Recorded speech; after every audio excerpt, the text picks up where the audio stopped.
Gun ownership is one of the hottest political debates in the country, and it's been that way for some time. Now, is it possible to find common ground on policies that would allow for gun ownership and keep guns out of the hands of people who might hurt themselves or others? This month, we are looking at gun ownership from many different angles. We'll hear from current and former law enforcement, gun owners, victims of domestic violence, and healthcare providers. If you want to share your thoughts on gun ownership and the national debate over gun control, get in touch with us at NewMexicoInFocus.org or find us on Facebook and Twitter. Our correspondent Gwyneth Dolan sat down this week with gun owners and an advocate for increased gun control to get their take on what the debate over gun ownership looks like right now in New Mexico. My guests today are Dawn Amdor, a firearms instructor and the facilitator of a women's shooting league. Owen Brown is a teacher at Health Leadership High School, and Miranda Viscoli is with New Mexicans to Prevent Gun Violence. Thank you all for being with us today. Thank you. Thank you.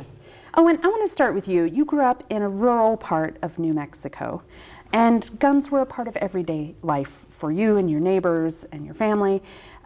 Describe to me the scene in the parking lot of your high school. Well, I graduated in 2001, to give you kind of an idea of my age. And dove season, there was shotguns in every rack. There was usually a 22 under the bench seat of the truck. Guns in the parking lot were not an unusual occurrence. Is that what it's like at your school now? I'm going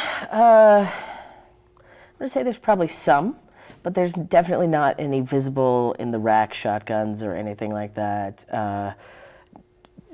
You know, I went to high school pre-Columbine. That's really the dividing line there, is there's, you know, there's definitely been change in policy since then.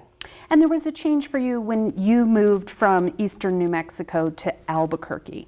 And you were burglarized when you moved here. I was, yeah. A couple years after I moved here. You know, growing up, I only knew one person who owned a proper gun safe, and the man had an extensive collection of firearms and also was probably one of the more affluent members of our community. And everyone else just put them in their closet, you know, up high, and stored the ammo elsewhere. And or if you were fancy, you had a bookshelf with a built-in like glass-fronted display case, you know. And so I didn't think anything of it until I lived in Nob Hill and my house was burglarized, and I probably lost $3,000, $4,000 worth of firearms. So it's a lot of money, right, in that loss. But Miranda, what are you thinking when you hear about these guns being stolen? Lock them up. I mean, we have, and especially the amount of guns that are being stolen in Mexico and automobiles, you have to lock up your firearms. And it's not just, you know, whoever's stealing them isn't going to be doing anything good with them, right? But we also really promote locking up guns, especially with children in the homes, and especially with suicidal kids. I mean, right now we have a huge problem with teenage suicide in this state. It's the second leading cause of death, is suicide, and more than almost half of them are done with a firearm. So we really believe that you should lock up your guns. In fact, we, New Mexicans Prevent Gun Violence, we travel the state and give out free gun locks. We were just at the Jicarilla Nation Tribe, Rio Arriba Health Fair. We'll be at La Placida Institute next week handing out free gun locks, which we at this point are paying from our own bank account, and educational material on the importance of keeping guns locked up. And after that, Owen, you changed the way you keep your guns. Definitely, yeah. They didn't totally clear me out, so I went and bought a gun safe. And I've been moving that thing around. That was 10 years ago that I was burglarized, so I've been, all my guns have been locked up since. And I had children in between now and then, and so the importance of locking them up definitely increased. Dawn, in some parts of the country, this isn't required here, but in some places there are laws requiring that guns be locked up, either that a lock be put on each gun like these folks are passing out, or that they're kept in safes like Owen does. The state of Massachusetts does this, for example, and similar proposals are being considered in cities and communities elsewhere. Do you think it's reasonable to require that gun owners always lock up their guns all the time?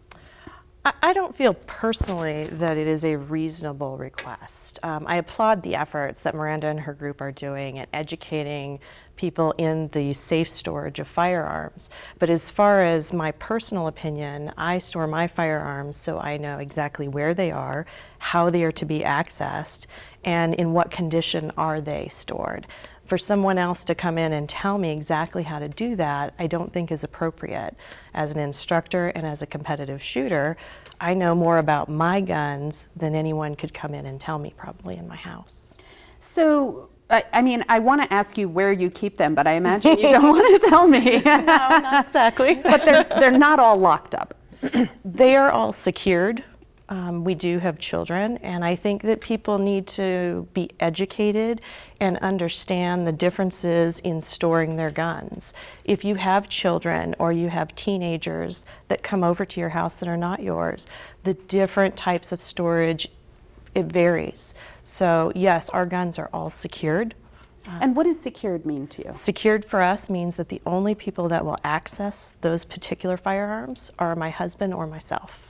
And what are some of the techniques that you use to secure? We use biometric safes. We use large, deadbolt type safes. So it depends on the type of gun that we're storing. If it is a hunting rifle, we obviously are not going to be storing that in a condition that is ready to go because we're not hunting. If it is a self-defense firearm, we might store that in a different condition. But I want to stress the importance of educating. Our children have been educated about firearms from the time that they were young. And I think that's very important. And I think sometimes it's a scary conversation for parents to have with their children. So there are resources out there that will, get you the information that you need in order to do that. Miranda, people Owen's age, my age, were in school when the Columbine shootings happened, traumatizing the nation.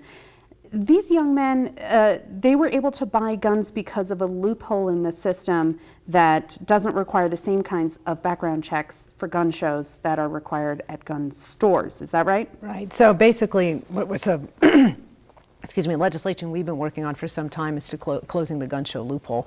Right now, a convicted felon, domestic violence offender, a teenager who looks old enough can go into a gun show and buy a firearm, no questions asked. And I've been to gun shows. I have seen it happen. You have folks walking up and down the aisle with rifles with stickies that say $400 cash right here in Albuquerque. So yes, that is going on. But what we really have to go after are the online sales. So if you go to Arms List, which I just went on 2 days ago, see what's for sale today in Albuquerque. There's a lot of private sellers where you can go and buy a firearm, no questions asked. You go to the parking lot, you buy that firearm. So we're very much for universal background checks. But I will say in terms of when it comes to children and guns, child access prevention laws do work. Basically what it says is if you have a firearm in your house and a child gets hold of that firearm, hurts him or herself, or somebody else, that the parent's liable. And you are an extremely responsible gun owner. If everybody was like you, I could retire. I wouldn't have to do this anymore. We need 100,000 more of you, right? But what this does is it educates those parents who aren't thinking that a child can get a hold of a firearm. And Diane Young did a great series called Young Guns, and they had kids that were taught over and over since day one, don't touch the firearm. And you had parents whose kids are no longer with them, and they said, we have been telling this kid, but especially with a 5-year-old, you can't. The lure is irresistible. Well, and if it's for the kid's 5, you can't teach curiosity out of a 5-year-old. So I think we're expecting too much on kids when it really needs to be the responsibility of the parent to keep that gun locked up. That's a good point. I want to go back to gun shows for a minute. I've been to a gun show at the State Fair. I thought it was cool. I got to see little derringers and all sorts of muskets and weird things you'd only seen on TV. It was neat. Owen, have you bought guns at gun shows? Yeah. And there are two types of sellers at a gun show. There's a federal firearm license, just like in a store. So the gun store that I frequent in town, they take some of their inventory, go there, they run a background check. What you're referencing are the private sales. So if I decide I want to sell a gun to Dawn, and Dawn decides to buy it, then that's a private transaction. So, and there's no background check there, required there. So Dawn, is it unreasonable to ask that all of these sales are equal, that all of the gun sales go through some sort of background check system? I'm not sure unreasonable is the word, but is that possible? As a private seller, if I were to sell one of my firearms, I would not be selling that to just any individual off the street. And also, the individual off the street who is looking for that firearm, if we move to a complete background check for every gun sale, if they really want that firearm, I fully believe they're going to find it, whether they go to Owen's house and steal it, or they buy it in the back street of some place in the town of Albuquerque. Now, after Sandy Hook, the shootings at Sandy Hook Elementary in Connecticut, the public reacted to that in many different ways. Some people said we need to crack down on guns, we need to lock them up, we need to make them harder to get. Other people said no, what we need to do is make sure that good guys with guns carry them in schools in case something happens and they are there. Miranda, you support gun-free schools. Why?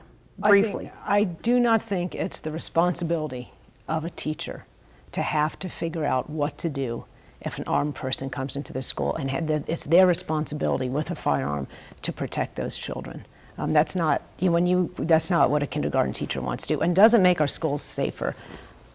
We've seen the teachers that have been bringing firearms into school. There was the kindergarten teacher who shot herself in the foot in the bathroom stall. I mean, the amount of training that this would take for our teachers to be able to protect their students, and we really have to, I think, ask, how have we gotten here? Well, some of them are pretty well trained. I mean, Owen, you started shooting in 4-H as a little kid. You're a lifetime NRA member.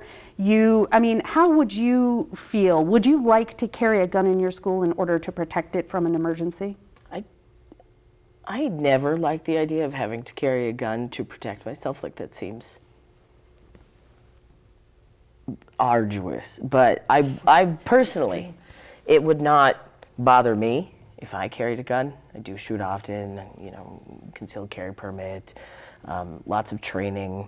I have met some teachers that I would not like to carry guns at all. And I don't think that there's any sort of dividing line where you could be like, well, you're a little weird, so you don't get to do that. It is a constitutional right, so if you open it up, how do you decide? Right. But it's not a constitutional right in a school. It's illegal to carry a firearm in a school. Well, we're talking about ways that things could change. I want to wrap up with 3 quick questions here. Dawn, staying on the subject of kids, the 3rd leading cause of death for children in New Mexico is homicide. And nearly 75% of those kids are shot. What should we do to prevent so many children from being killed with guns in New Mexico? I think you've got to stress the education of the adults who own these firearms. You've got to stress the fact that you have to be responsible. It's a lifestyle to own a firearm in any place. And so if that is your lifestyle, then you need to be adequately prepared and you need to get adequate training in order to make that happen. Miranda, New Mexico's gun death rate is 40% higher than the U.S. average. How can we turn that around? Several ways. One, we really have to look at suicide. It's a leading cause. And also we boast some of the weakest gun laws in the country. And I know we hear over and over, don't pass more gun laws, enforce the ones we have. We don't have any. And we now actually have scientific evidence that shows that states with with more strict gun laws actually have less gun violence. So we need to do simple things like the fact that a domestic violence offender under a restraining order can keep their firearm.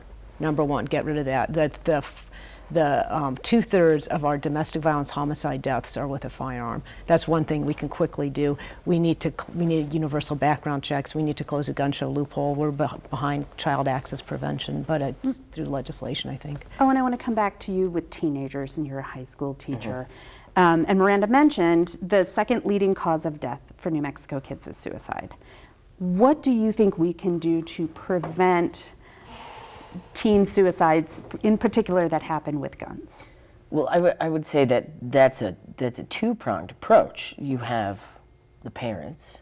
It's your responsibility to secure that firearm to make sure that your child, no matter their emotional condition, can't access it without your permission.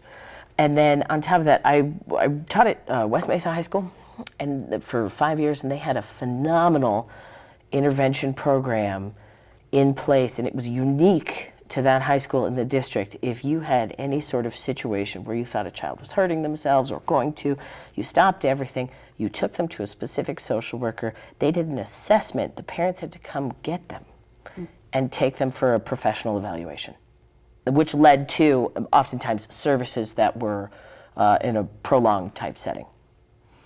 Well, thank you all very much for being with us today and talking about responsible gun ownership and the many, many tenets of it. Thank you for being here. Of course, thank you.